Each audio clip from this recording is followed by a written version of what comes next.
दोस्तों, अगर आप आईटीआई के स्टूडेंट हैं या आईटीआई कर चुके हैं, अगर आप आईटीआई कर चुके हैं तो आप जॉब की तलाश में होंगे, और अगर आप आईटीआई कर रहे हैं तो आपको फ्यूचर में जॉब की तलाश जरूर होगी। ऐसी स्थिति में आपको यहाँ पे यह जानना जरूरी है कि आपको कहाँ कहाँ पे जॉब मिल सकती है।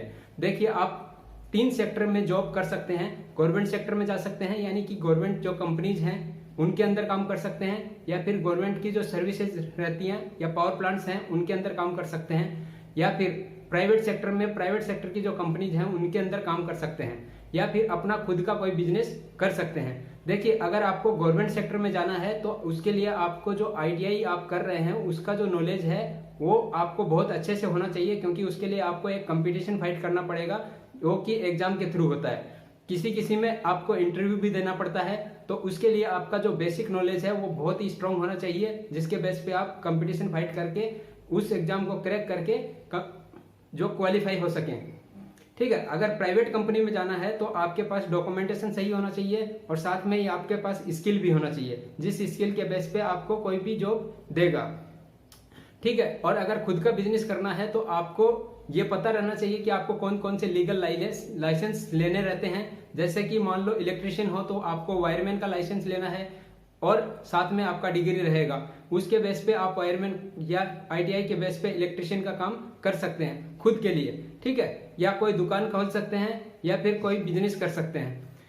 उसके बाद में अगर आपको जैसे गवर्नमेंट सेक्टर में जाना है तो कहाँ कहाँ पे आप जो है वैकेंसी निकलती हैं इसका ध्यान रखना पड़ेगा। जैसे कि मैं आपको बताता हूँ, इंडियन रेलवे के अंदर वैकेंसी निकलती है असिस्टेंट लोको पायलट की और टेक्नीशियन की, और मेट्रो रेलवे के अंदर भी आपको जो है स्टेशन मैनेजर के लिए या फिर मेट्रो ड्राइवर के लिए वैकेंसी निकलती हैं। जैसे कि दिल्ली मेट्रो है या जयपुर मेट्रो है, उसके अंदर आप जो है जॉब के लिए अप्लाई कर सकते हैं। इलेक्ट्रिसिटी बोर्ड होते हैं, जैसे कि स्टेट इलेक्ट्रिसिटी बोर्ड होते हैं, जैसे कि डिस्ट्रीब्यूशन है, ट्रांसमिशन है या जनरेशन है, वहां पे आप जो वैकेंसी निकलती है उनके अंदर अप्लाई करके एग्जाम क्वालिफाई कर सकते हैं।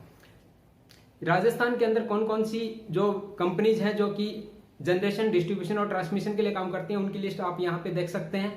उसके बाद में यहाँ पे वैकेंसी किस किस चीज के लिए निकलती है, जो इलेक्ट्रिसिटी बोर्ड होती है उसमें स्विच बोर्ड ऑपरेटर होते हैं उनके लिए वैकेंसी निकलती है, या असिस्टेंट टेक्नीशियन के लिए वैकेंसी निकलती है, या फिर जो मेंटेनेंस के काम होते हैं उनके लिए वैकेंसी निकलती है। उसके अलावा जो पीएसयू कंपनीज है, जैसे पब्लिक सेक्टर अंडरटेकिंग कंपनीज हैं, जैसे स्टेट गवर्नमेंट की जो पीएसयू है जिसको एसपीएसयू बोलते हैं, या फिर जो सेंट्रल गवर्नमेंट की पीएसयू कंपनी रहती हैं जिनको सीपीएसयू बोलते हैं, उनके अंदर भी टेक्नीशियन के लिए वैकेंसी निकलती हैं, वहां पे भी आप अप्लाई कर सकते हैं। उसके अलावा इंडियन आर्मी के अंदर भी वैकेंसी निकलती है, चाहे थल सेना हो, वायुसेना हो या जल सेना, वहां पे भी ट्रेडमैन के लिए वैकेंसी निकलती हैं। तो उस वैकेंसीज को आप क्वालिफाई करके आप जॉब पा सकते हैं।